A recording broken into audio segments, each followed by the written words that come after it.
이영석 씨의 생존기입니다. 화면으로 먼저 만나보시죠. 남한에서 나의 성공 전략은 꽃제비 시절의 기억이다. 아니 이렇게 진짜 잘생기고 말끔한 청년입니다. 이영석 씨. 꽃제비 시절이 있었다는 거 믿어지지가 않는데요. 언제쯤 이야기예요? 제가 12살 때 이제 그때가 98년도였는데 그때 아버지가 갑자기 가족회를 여시더라고요. 근데 뭐 가족이 모여봤자 어머니, 저 아버지 3명 이제 놓고 이제 아버지가 식량 거러 중국에 가신대요. 그래서 가지 말라 그랬죠. 근데 아버지가 이제 집을 나가셨어요. 제가 12살 때 2월 달이었는데 이제 집을 나가셨고 3개월, 그러니까 한 4개월 이후에 이제 6월 초 그때 이제 어머니마저 집을 나가 계시겠다는 거예요. 이유는 단순해요. 그냥 고모 집에 사리원에 있는 고모 집에 식량 구하러 간대요. 그래서 어머니 보고 가지 말라 그랬죠. 왜냐면 아버지도 안 들어왔는데 어머니마저 나가면 저는 완전 고아가 되잖아요. 외동이라면서요? 예, 그렇죠. 그래서 이제 어머니 손을 잡고 밤을 샜어요. 어머니가 나갈까 봐. 근데 밤을 새다 보니까 피곤했던 거예요, 제가. 그래서 잠시 존다고 생각했는데 눈을 떠보니까 제가 이불 속에 들어가 있는 거예요. 그다음 일어나 보니까 어머니가 안 계시는 거예요. 그리고 이제 직감이 딱 오는 거예요. 어머니가 집을 나갔구나. 그래서 문을 열고 막 뛰었죠. 어머니 찾았죠. 근데 어머니가 당연히 없죠. 그리고 나서 이제 집에 다시 들어와서 머리맡에 보니까 편지가 있는 거예요. 가마솥에 이제 죽을 끓여놨으니까 죽을 먹고 그리고 죽이 모자라면은 소금하고 물은 꼭 챙겨 먹어라. 어머니가 이제 5밤 자고 돌아오겠다 그러는 거예요.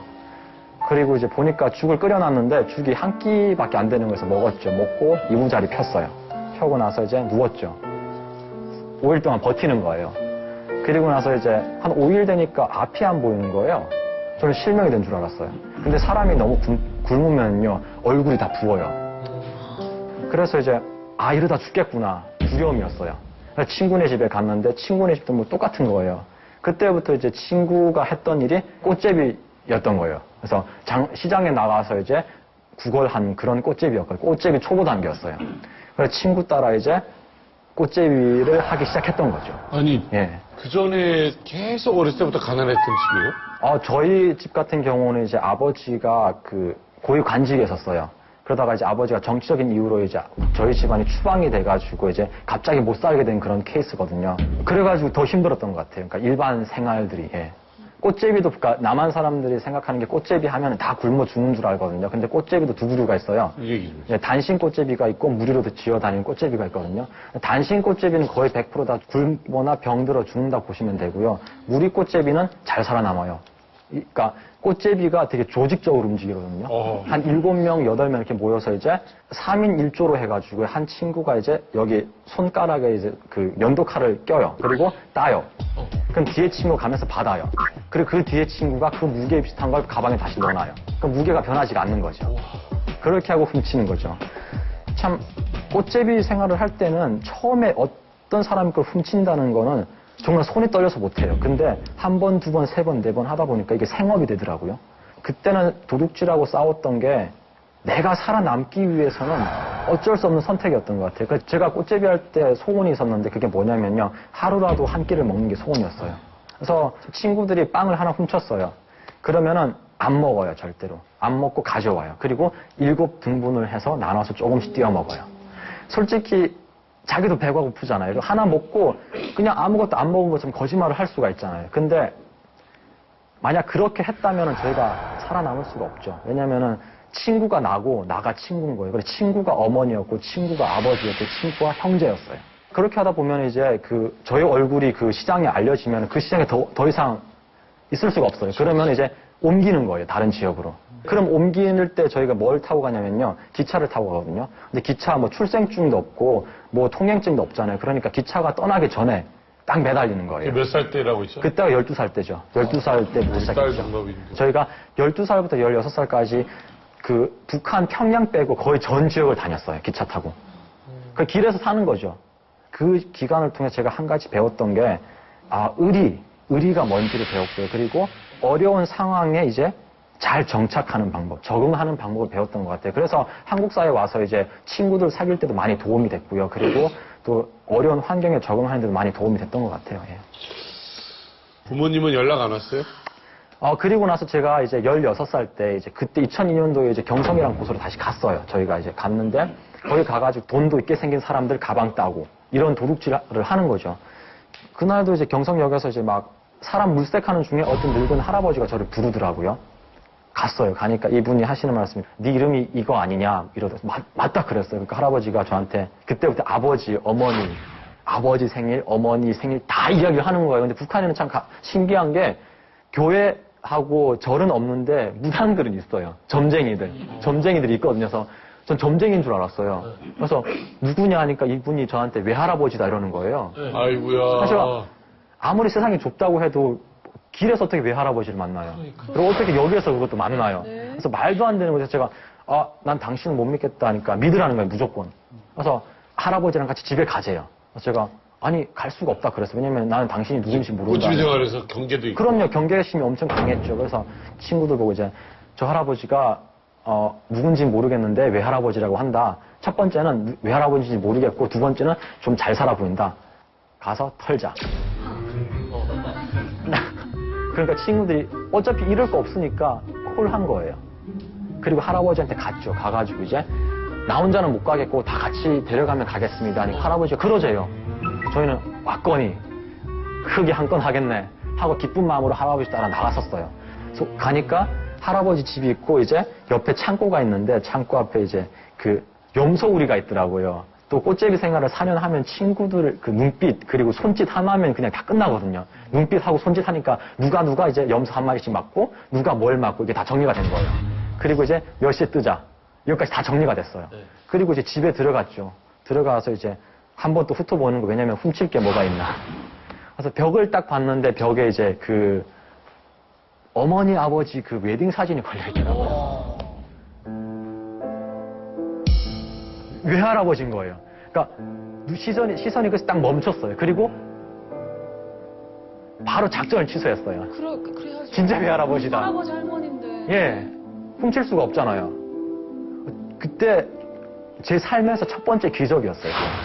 그러니까 온 몸에 정말 그 돋는 그 뭐랄까 그 전율이 그냥 그 다리 힘이 다 빠지는 거예요. 그리고 나서 털썩 주저앉았죠. 그냥 생각도 없었어요. 그리고 할아버지 집에서 일주일 정도 있으니까 신경이 다 떨어진 거예요. 워낙 친구들이 먹어도 되니까. 거기도 어렵고. 그러니까 친구들이 이러는 거예요. 자기들은 여기 편하대요. 역으로 가겠대요. 근데 여기 제가 알잖아요. 미안하니까 가는 거예요. 그래서 제가 친구들하고 이제 약속을 했죠. 일요일마다 이제 먹을 걸 가지고 여기에 갈 테니까 만나자. 그때부터 저는 이제 할아버지 집에서 염소 키우고 할아버지를 돕다가 10월 20일이었는데 어떤 남자가 집에 왔더라고요. 할아버지 집에. 그래서 그분이 저 사람이 아버지가 보낸 사람이라는 거예요. 또 한 번 더 충격을 먹는 거예요. 왜냐면 저는 아버지가 돌아가셨다고 생각했거든요. 근데 아버지가 보낸 사람이라 하니까 저는 믿기지가 않는 거예요.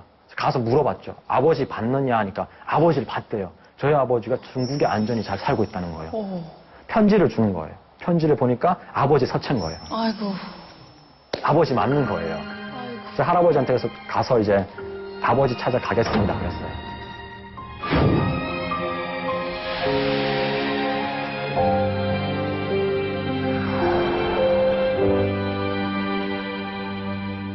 만났어요?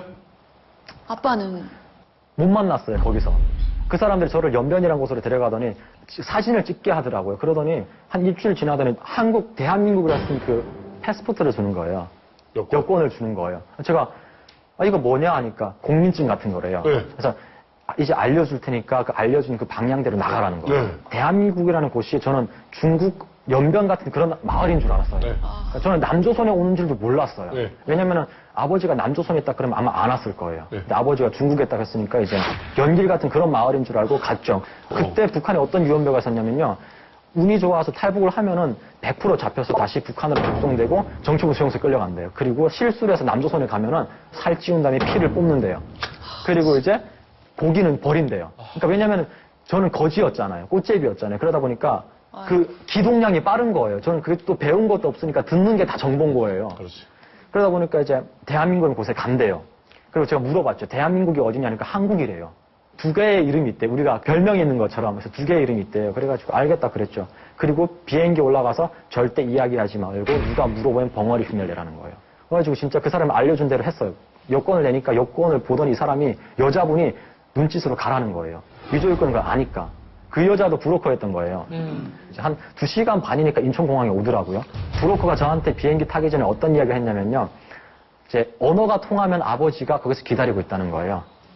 비행기 문이 딱 열리니까 이제 스튜어디스가 저한테 이러는 거예요. 고객님 어서 오십시오. 반갑습니다. 이러는 거예요. 말이 통하는 거예요. 제가 그래서 북한말로 안녕하십니까? 이러고 막 뛰었어요. 진짜 아버지 빨리 만나려고. 그래가지고 막 사람들 따라가니까 이제 그 여권 이제 심사하는 거기 갔죠. 가가지고 이제 내니까 여권에서 소리가 나는 삑삑삑 소리가 나더라고요. 그래서 저를 쳐다보던 이 사람이 뭘 눌렀나 봐요. 갑자기 앞에서 검은 제복을 입은 경찰이 2명이 오는 거예요. 그래서 제가 또 눈치가 빠르잖아요. 그래서 좀 이상하다 하고 도망쳤죠. 도망쳐봤자 공항에서? 공항이잖아요. 이 사람들이 뭐라고 말하면서 막 따라오는 거예요. 보니까 이제 경찰들이 막 나오는 거예요. 한 6명한테 포위됐어요. 잡혀서 독방에 들어가니까 이제 어떤 그 제복 까만 양복을 입은 사람이 들어오더라고요. 들어오더니 저한테 어디서 왔냐고 물어보더라고요. 제가 그래서 저는 중국 땅인 줄 알았어요. 일어서 가지고 조선민주주의민공화국에서 왔습니다. 그랬어요.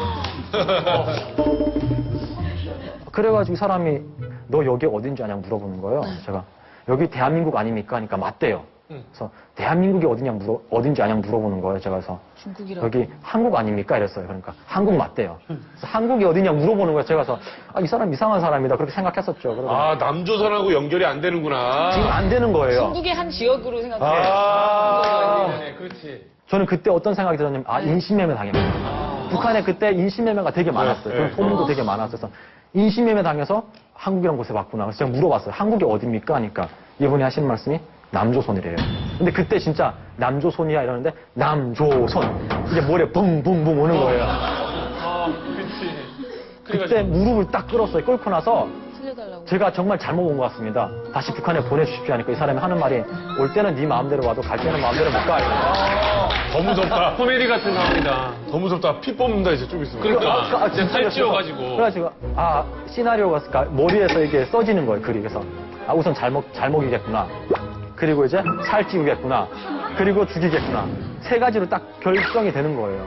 그리고 이 사람하고 같이 국정원 산하 대성공사라는 곳으로 갔어요. 가는데 진짜 정말 거짓말 안 하고 잘 먹이더라고요. 그렇지, 피 뽑아야 되니까. 그렇죠. 막 계획대로 돼가나 보다 네, 했겠어요. 그렇죠. 그러니까 막 닭도리탕도 막 북한에 닭곰이라 그러는데 막 삼계탕이 막 나오는 거예요. 닭곰탕. 북한에서는 이거는 평생 한 번 먹을까 말까 하는 그런 건데 그래서 정말 잘 먹이는 거라서 안 먹었어요.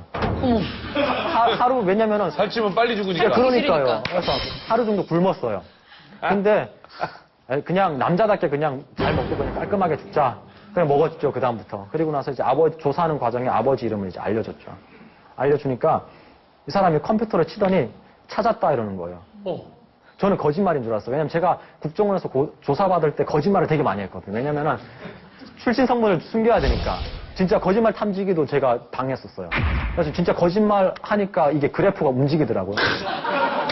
그리고 나서 핸드폰 그때 처음 봤어요, 거기서. 왜냐면 그 중국 사람들도 다 공중전화로 다 전화를 하더라고요. 그래서 이분이 찾았다 이러더니 주머니에서 핸드폰을 꺼내더니 이제 저희 아버지 이름을 부르면서 통화를 하시는 거예요. 저는 이게 거짓말 탐지기인 줄 알았어요, 또. 왜냐면 이런 아버지 이름을 말하면서 이제 또 저는 정보를 빼내기 위해서 이 사람이 연극을 하는 줄 알았어요. 이 사람이 다 통화하더니 이제 아버지랑 통화를 해볼래? 이러는 거예요, 제가 가서.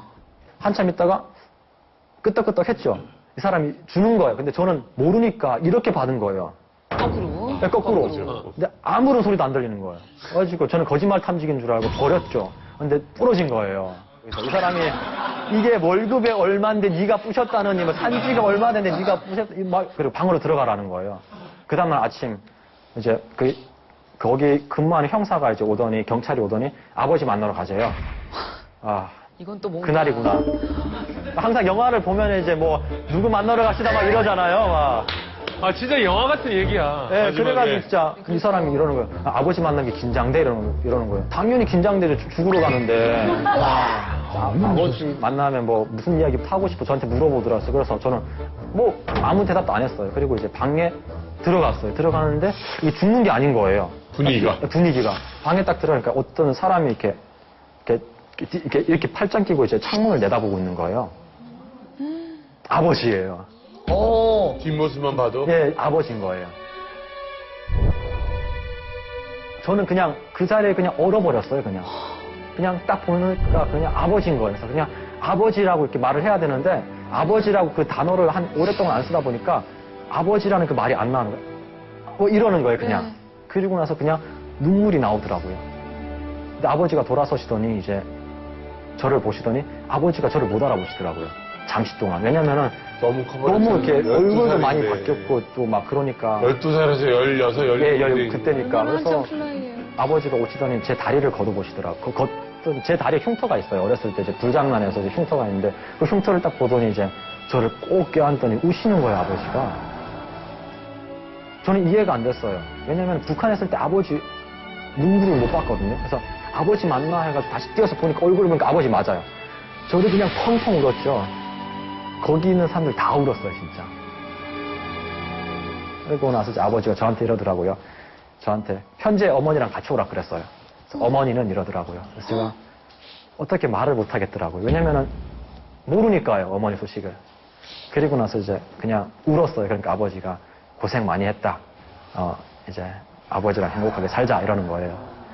그러면은 어머님 소식은 지금도 어머니 소식은 몰라요. 왜냐면은 12살 때 헤어지고 나서 어머니가 그때부터 소식을 몰라요. 그래서 저는 참 저희 어머니가 저는 북한에 살아 계시다고 저는 믿거든요. 왜냐하면 어머니가 생활력이 되게 강하세요. 그래서 지금도 기도하고 지금도 바라기는 어머니가 이제 잘 안전히 북한 땅에 살아 계셔서 나중에 이제 통일이 되면은 그때 이제 어머니 찾아야죠.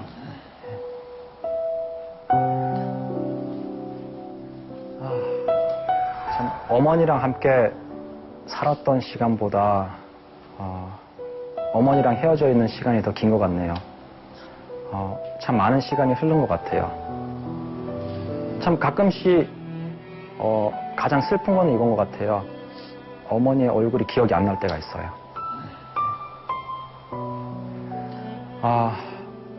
근데 그 느낌은 알 것 같아요. 길에서 만나더라도 얼굴을 기억을 못 하더라도 그 어머니의 느낌은 알 것 같아요. 어머니 이 영상을 보신다면 그냥 아들이 한국에서 잘 살고 있다는 걸 아셨으면 좋겠어요.